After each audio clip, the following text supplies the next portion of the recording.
104.5 The Team, your home for New York sports. We met JT a couple times. We see him every year, actually, but we were hanging out with him in Houston for the Super Bowl. So he's nice enough now that he's in Miami to give us a little man on the streets situation going on. 99.1 ESPN Sioux Falls host JT with us. JT, you were at the Derby last night.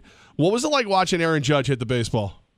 Hey, man, I'm going to first tell you, if you do hear background, I'm not on the streets. I'm on the beach. I'm actually one of those guys, a ginger from the Midwest that doesn't get a lot of sun. So I'm caked in sunscreen right now, and I'm sitting at the beach trying to enjoy myself before we go back to the All-Star game. But absolutely had a blast last night at the Home Run Derby.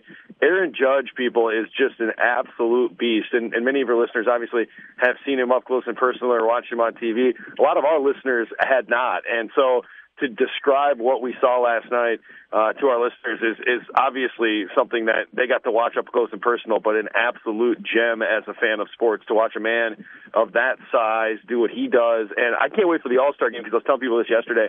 I can't wait for people to actually see him play the field, because he's amazing in the field, too, for his size. But, the thing that impressed me the most is he doesn't seem like he's really swinging that hard, and he's hitting baseballs 500 feet. Like, you got to think about that for a second to put it into perspective, how amazing it is. And it was so much fun. It was so much hype around Giancarlo and Bohr from Miami. To have the excitement Aaron Judge brought to the entire place was pretty cool. And he should have been the bad guy. He's the Yankee going up against the Marlins in their home park. I think one of the things that surprised me the most, if you saw it, was that the fans embraced him, even though he was the bad guy in some ways in the Home Run Derby. Right, and so we're credentialed media members, right? So we can use our credentials if we want, but I brought my father-in-law down here, and we actually bought tickets to sit out in left field. And so we're like 3-4 rows up in the outfield, and there's only like 3 sections out there, so you don't have a ton of people. But, man, you had so many fans just falling in love with his swing and going absolutely crazy. And you had all those people dressed up, as you guys could see on TV, in Judge outfits. And, like, the fans around them weren't yelling, "Yankees suck," or "You suck," or "Judge sucks." They were, like, trying to take pictures with these guys. And, like, it was so cool.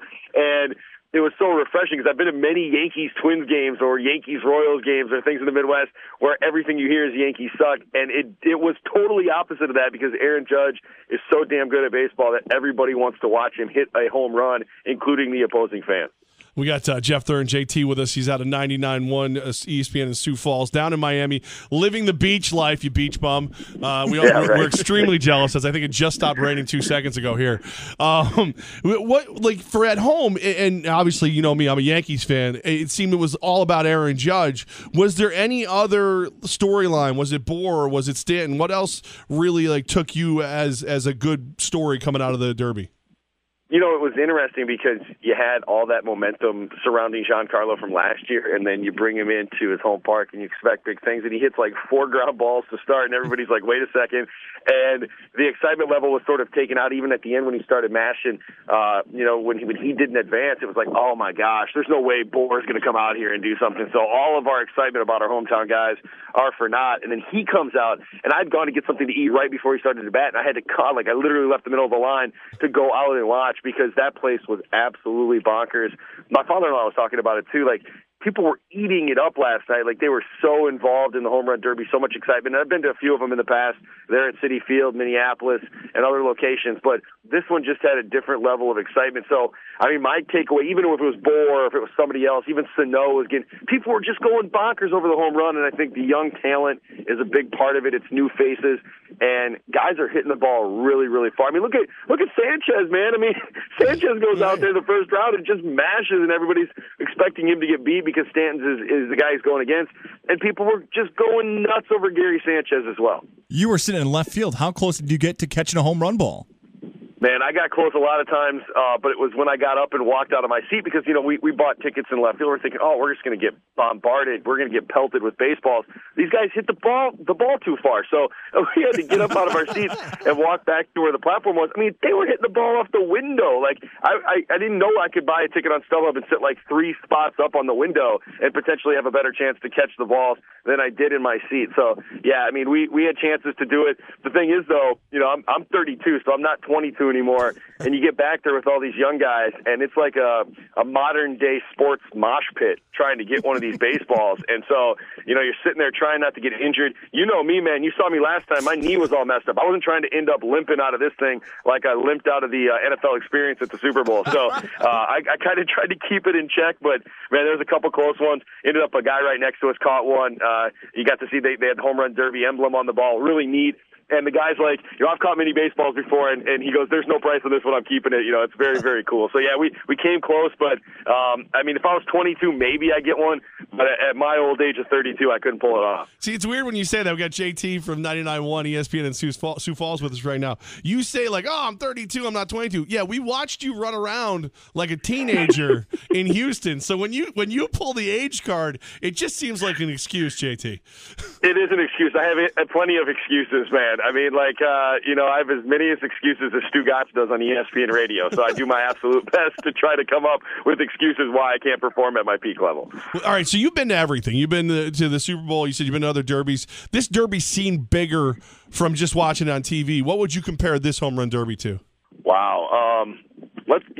A couple of years ago, I was at the dunk contest when Zach LaVine won it at the Barclays Center in Brooklyn, and that was sort of like the moment where, the dunk contest is back. That excitement level around it was awesome. So I literally thought that was one of the coolest parts of all of the event was the excitement level surrounding it. Because at the end of the day, man, you really don't have that excitement around the home run derby 10 years ago. It just seemed like we had a point where it just became boring. And when they added that clock and there was some urgency to it, it seemed like people under 30 were actually pumped about the home run derby, not all of us that had watched it growing up. So the excitement level was awesome. I would compare it to sort of that. I would compare it to like the last 2 minutes of a basketball game that means a lot. There was just so much urgency and excitement, and fans were going nuts, man. It was a party atmosphere inside there. So yeah, it was one of those things and I'm talking to some people around here. They're like, we've never seen this park this full. Like Marlins Park last night was more full than they've seen it for anything, even like opening days. So it was kind of cool for the locals, I think, to see a baseball park that actually could fill up with people that actually want to watch some baseball. An amazing experience for sure. Now, tonight is the All-Star game. What are you looking forward to the most for tonight?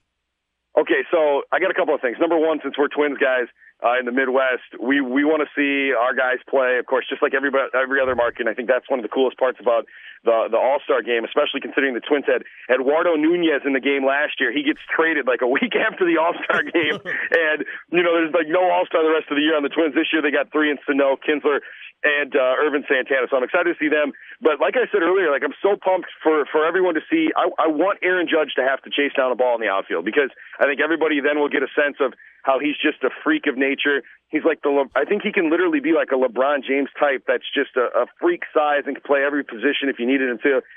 So I'm really looking forward to that too.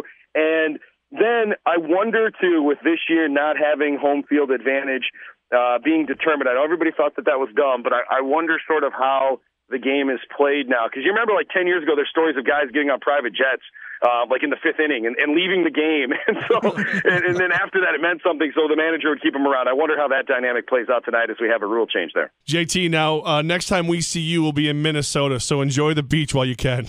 Absolutely. Next time I see you guys, we'll be 6 feet deep in some snow. And we know the NFL, though, they're always so damn lucky. They might actually get another great set of weather days in a market that should have snow. But, yeah, I'll see you guys next time. We'll be knee-deep in snow, man.